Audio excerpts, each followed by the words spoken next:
Caesar করার সময়, পেটটা কাটার সময় অ্যানেস্থেশিয়ার যে লম্বা সিরিঞ্জটা পিঠের ভেতর দিয়ে এফোর ওফোর করে দেয়, ওই যে ব্যথা, ওই যে 9 মাস না ঘুমিয়ে থাকা, 2.5 বছর আধ পেট করে খাওয়া, মাথা থেকে চুল ঝরে যাওয়া বউ, সে পৃথিবীর সবচেয়ে সুন্দরী। তার সামনে ঐশ্বরিয়া রায় কিচ্ছু না, সে পৃথিবীর সবচেয়ে সুন্দর নারী। মাতৃত্বের দাগ পৃথিবীর সবচেয়ে সুন্দর শিল্পকর্ম। এটাকে যারা সম্মান করতে পারে না তারা মানুষের মধ্যেই পড়ে না।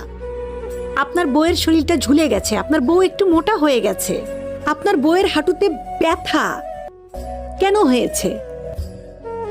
আপনার পরবর্তী প্রজন্মকে দুনিয়াতে আনতে, আপনার বাচ্চাকে আনতে আপনার গর্ভধারণের ক্ষমতা নাই, আপনার বউয়ের আছে। সে সর্বস্ব ত্যাগ করে দুনিয়াতে একটা জীবন আনলো এবং তারপর আপনি তাকে বলতেছেন আমার বউ মোটা হয়ে গেছে, দেখতে ভালো না।